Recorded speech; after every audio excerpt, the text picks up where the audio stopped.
Picture this. You have a rugged, BAFTA-winning prestige indie actor from Dublin, like a guy with a really raw, incredibly gritty backstory who worked his way up through the foster care system. Right, very intense energy. Exactly.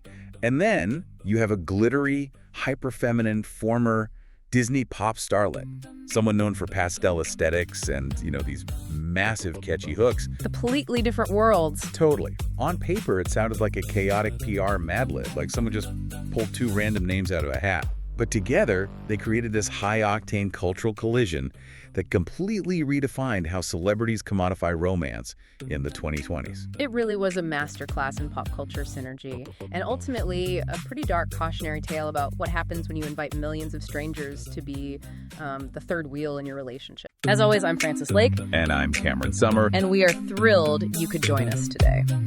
This is Once Upon a Tabloid, the show where we explore iconic celebrity relationships whose legacies lived on long after the spark ended. And this week, we're going deep on Sabrina Carpenter and Barry Keoghan. Such a wild ride with these two. Oh, absolutely. And just a reminder, as always, our listeners determine who we cover. So if there's an iconic couple you'd like us to explore next, let us know in the comments. We have a massive amount of ground to cover today. We really do.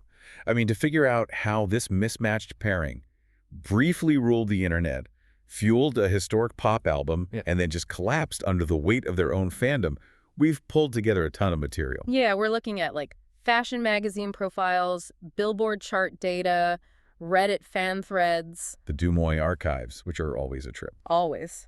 And some deeply revealing podcast interviews from both of them later on. Right. Our mission today is to really figure out the mechanics of this romance.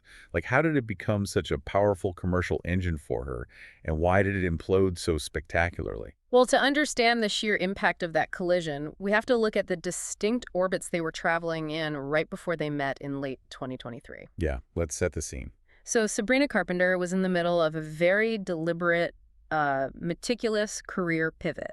Right. She was actively shedding that Disney Channel girl meets world background. Exactly. For years, she had been kind of weighed down by the tabloid baggage of the Olivia Rodrigo and Joshua Bassett love triangle. Oh, the whole driver's license drama. Yes. But by late 2023, she had scored the opening slot for Taylor Swift's Eras Tour in South America. She was really standing on the precipice of global Gen Z pop domination. And her weapon of choice was this hyper-feminine, coquette aesthetic. Yeah. Which was everywhere. Which is a crucial detail for you to keep in mind as we talk about this. The coquette aesthetic is all about leaning heavily into traditional performative girlhood. Ribbons, bows, pastels. Yeah, sheer fabrics. But it's done with a knowing wink. It looks soft and vulnerable, but it's actually a very shrewd, commanding branding strategy. Right. And Barry's world at the time was the absolute polar opposite. Night and day. He was the darling of highbrow prestige cinema. I mean, he had just come off an Oscar nomination for his role in The Banshees of Inisherin. Such a good performance. Incredible. And his background was visceral and unpolished. He spent years in Dublin's foster care system, living in, I think it was 14 different foster homes before he was 9 years old. Yeah, a lot of trauma there. And that trauma gave his on-screen presence this intense, unpredictable edge. Right as he crosses paths with Sabrina, he is about to just break the internet with his provocative, dark role in Emerald Fennell's thriller Saltburn. It's the bathtub scene. The bathtub scene. Yeah. So when you look at their respective fan bases at that exact moment, they're entirely different ecosystems. Completely. You have Pop Stan Twitter, which is, highly organized, obsessive pop music fans who track chart data, stream songs relentlessly, and aggressively defend their favorite artists. It's like a military operation. It really is. And then you have Letterboxd Film Twitter, which is this community of cinephiles who obsess over moody, transgressive art house cinema. So mixing those two groups is like running an experiment in social media physics. You are taking two fiercely loyal, highly active online communities with completely different vocabularies, and you're just forcing their algorithms to merge. Right. Suddenly, TikTok feeds are showing these grainy, brooding edits of an indie film star right next to high-gloss, pastel tour outfit checks. That contrast alone drove massive engagement. And that contrast created a very specific power dynamic, one that evolved dramatically over a really short period of time. Yeah, let's talk about that power shift. When they first got together, Barry arguably held the institutional prestige. He was the BAFTA-winning serious actor who was dating a rising but not yet totally dominant pop act. But the architecture of fame is incredibly fragile, because as we moved into mid-2024, Sabrina releases Espresso and Please, Please, Please. Unescapable songs. Truly, those songs didn't just perform well, they shattered global chart records. The power dynamic inverted almost overnight. Sabrina transformed from a rising star into this ubiquitous global superstar. And Barry had to figure out how to exist in that new reality. Right. And he adapted by adopting what pop culture now calls the Travis Kelce playbook. Okay, for anyone who doesn't track sports or pop culture crossovers, the Kelce playbook is when a highly successful male figure in his own right willingly steps back to be like a glorified bag holder and cheerleader for his stratospherically famous girlfriend. Yes, it neutralizes toxic masculinity, and fans just love it. We saw Barry doing exactly this. I mean, he was standing in the VIP tents at Coachella, flying out to Singapore to watch her open for Taylor Swift, literally holding his phone up in the crowd to film her like any other devoted fan. He fully embraced the supportive partner archetype, and the internet rewarded him for it with endless viral praise. I have to push back on that narrative, though. Doesn't that kind of rapid power shift usually fracture an ego? Well, Especially for a prestigious dramatic actor who is accustomed to being the absolute center of attention on a film set. Like, to suddenly be reduced to the guy holding the iPhone in the VIP tent feels like it would breed resentment behind closed doors. it's a fair question. It takes a very specific kind of confidence to handle that shift, and you make a great point about the potential for ego fracture. Right. Initially, Barry seemed genuinely thrilled to play the hype man. I mean, he was leaving fire and Barbie emojis all over her Skims campaign posts. He was very public about it. Very public. But consider the difference in how they experienced fame. Sabrina had been navigating the Hollywood machine since she was a literal child. She had a decade to slowly acclimate to the power, the wealth, and the public scrutiny. While Barry's rise to this global tabloid-level fame was almost instantaneous, fueled largely by his proximity to her. Exactly. Indie film fame allows for a respectful distance between the actor and the audience. Pop stardom requires microscopic, relentless surveillance. The fishbowl. Yeah, that immense disparity in commercial fame and the blinding spotlight Sabrina's fans brought to his private life, that eventually became a massive vulnerability for him. And that surveillance really kicked off the moment they met, because both of them were entering elevated echelons of fame in late 2023. They were suddenly invited into the same elite fashion circles, Right. which led to their paths finally crossing at the Givenchy Spring-Summer 2024 show in Paris. That was in September 2023. The visual of that meeting is striking, by the way. Oh, totally. Sabrina was wearing this sheer, ultra-femme black dress. Barry was wearing a very distinctive, stark white jacket, looking a bit rough around the edges. And the media aggressively framed them using classic narrative shortcuts like they were the ultimate Beauty and the Beast or the pastel princess and the bad boy. They love a trope. The tabloids leaned heavily into Barry's Saltburn reputation, painting him as this unconventional, polarizing sex symbol who had somehow landed the pristine pop princess. Typically, publicists will try to steer mainstream pop stars away from highly charged, transgressive narratives like that. They want the image clean and safe. Especially coming from Disney. Exactly. But Sabrina and Barry understood the assignment. They didn't run from the provocative framing. They commodified it. Oh, they leaned in so hard. I mean, think about Sabrina's viral lyric change during her Coachella set. Iconic. She has a song called Nonsense, where she freestyles the outro based on whatever city she is in. Yeah. And while Barry is standing right there in the crowd filming her, she sings to thousands of screaming fans. Made his knees so weak he had to spread mine. He's drinking my bathwater like it's red wine. Which is a direct, unashamed reference to the most infamous boundary-pushing scene in Saltburn. The internet lost its collective mind. It worked because it felt dangerous, but it was delivered in this sugary sweet pop package. They used their highly visible, contrasting relationship as a form of performance art. And that performance extended to their red carpet appearances, too. Most notably, the 2024 Met Gala. Oh, their outfits were incredible. Sabrina looked ethereal in a custom, orchid-inspired Oscar de la Renta gown with a massive light blue satin skirt. And Barry leaned fully into his eccentric persona, wearing a Victorian-inspired olive velvet Burberry suit with a ruffled silk shirt and a black wool top hat. But the moment that actually broke the internet wasn't the posed red carpet photos. It was the Vogue Last Looks video. Oh my gosh, yes. Sabrina is getting her makeup touched up, and Barry walks into the room and sees her finished look for the first time. He's so stunned by her that he just starts cursing on camera in amazement, and she has to jokingly remind him they're being filmed. Why does a moment like that resonate so deeply with an audience?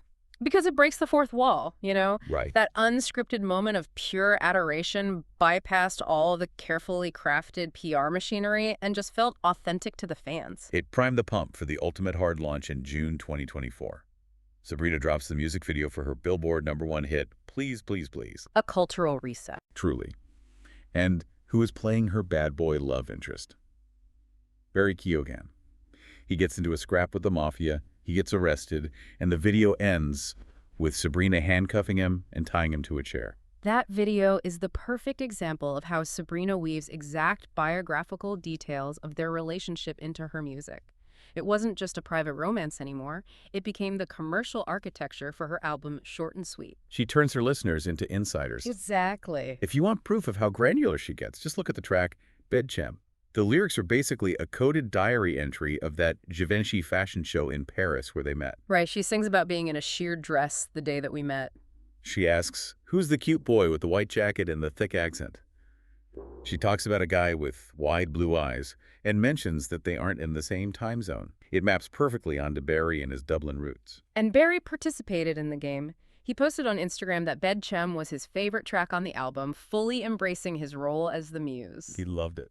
Yeah, this symbiotic relationship fueled the entire rollout of the album, creating an interactive puzzle for the fans to solve. But because their romance was so explicitly woven into her music and her public brand, the foundation was inherently fragile.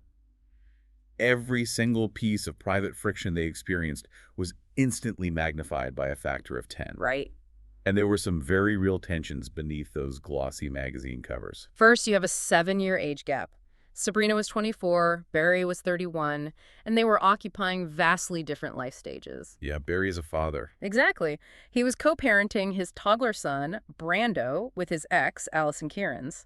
That required him to frequently travel back and forth between the UK and Los Angeles. Sabrina, meanwhile, was preparing to launch a massive global arena tour. The logistics alone are a nightmare. But you also have to factor in Barry's personal history. We mentioned his trauma from spending time in 14 foster homes. He has spoken openly about how that upbringing caused severe attachment and abandonment issues, making it difficult for him to trust love. On top of that psychological weight, he had a pretty well-documented history of partying. He was arrested in April 2022 for public intoxication. Right. And there were rumors of infidelity from a past relationship with Sean and Garan that kind of followed him around online. By late 2024, sources were leaking to tabloids that Sabrina was growing incredibly frustrated with his party antics, with one insider claiming she was fed up with him acting irresponsibly when he drank. Which is tough. When you invite the public into your relationship for the sake of art and marketing, you forfeit the right to privacy when things get messy. You really do. The catalyst that accelerated their split hit the internet in December 2024. A blind item dropped on the gossip account DeuxMoi. Oh. For anyone unfamiliar, DeuxMoi is this massive anonymous Instagram account that acts as an unregulated, crowdsourced tabloid. Literally anyone can submit an unverified rumor. And the blind item alleged that a foreign actor boyfriend of an A-list singer was seen getting very cozy at the San Vicente bungalows in LA with a blonde, semi-famous TikTok influencer. Internet sleuths immediately decided the influencer was a woman named Brecky Hill. The speed at which this escalated is terrifying. It was so fast. Brecky Hill publicly came out and explicitly denied ever meeting Barry. She made a video stating the only time she had ever seen him was on her TV screen watching Saltburn. But the truth was completely irrelevant at that point. It didn't matter. The internet had a compelling narrative, and they just ran with it. This is where we see the really dark side of stan culture. A pop star's highly protective fan base operates with a militant loyalty. They don't just defend the artist's music, they act as a self-appointed moral police force for the artist's personal life. Sabrina's fans weaponized Barry's personal life against him. They flooded his social media, but they didn't just call him a cheater. No, it got so much worse. They accused him of being a deadbeat dad. They claimed he was an absent father to his son Brando because he was too busy jet-setting around the world to stand in VIP tents with Sabrina. That is the breaking point. To attack a man's relationship with his child, especially a man who grew up without a father in the foster care system, crosses a line from pop culture gossip into deeply personal psychological warfare. Yeah, that's just cruel. Yeah. By December 2024, the relationship officially ended, with official sources citing busy lifestyles as the reason. So how do two people navigate the fallout of a breakup that the entire world feels entitled to dissect? That's the big question. The aftermath in 2025 and 2026 played out very differently for both of them. Let's start with Barry. Okay. The online dogpile broke him. He retreated completely, deactivating his Instagram account just to shield his family and his son from the relentless barrage of comments. He eventually spoke about the isolation in April 2026 on the Friends Keep Secrets podcast with Benny Blanco and Lil Dicky. I remember that interview. It was remarkably raw. He described experiencing this crushing sense of loneliness. He explained how he stopped going to events and halted his social life entirely because the false cheating narrative had completely ruined his public image. Wow. He expressed deep frustration that no matter how much the influencer denied the rumors, the public just refused to listen to the truth. It perfectly illustrates how helpless an individual is against a mobilized online mob. He did eventually start moving on, though. In June 2026, paparazzi photographed him in Barcelona kissing a mystery blonde, looking a bit more relaxed. But the damage from that internet cycle was permanent. Yeah. Now, while Barry retreated from the noise, Sabrina took the exact opposite approach. She is a pop star. The machine demands content, and personal heartbreak is the most lucrative fuel. Always has been. In August 2025, she released her follow-up album, Man's Best Friend, and she leaned into the controversy heavily. The album cover alone caused a massive internet frenzy. It featured Sabrina down on all fours looking sultry while a man grips a fistful of her hair. People were outraged. Critics called it degrading and submissive. Sabrina fired back during an interview on CBS Mornings, telling critics they needed to get out more, and explaining that the image was actually a commentary on knowing when you're in control and when you aren't. And the lead single from that album, Man-Child, was a highly witty, direct critique of male incompetence. She sang lyrics asking why men are so sexy but so dumb, comparing their emotional evolution to cavemen. The fans instantly and predictably connected the lyrics to her reported frustrations with Barry's partying and alleged immaturity. Of course they did. I found her posture during that era to be so interesting. Gayle King asked her on CBS Mornings if she felt bad about the severe backlash Barry received from her fans. Sabrina just brushed it off. Really? Yeah, she stated that she is completely transparent with her partners from the beginning, that she writes songs about them, and claimed that most of the time, guys are actually flattered to get a shout-out.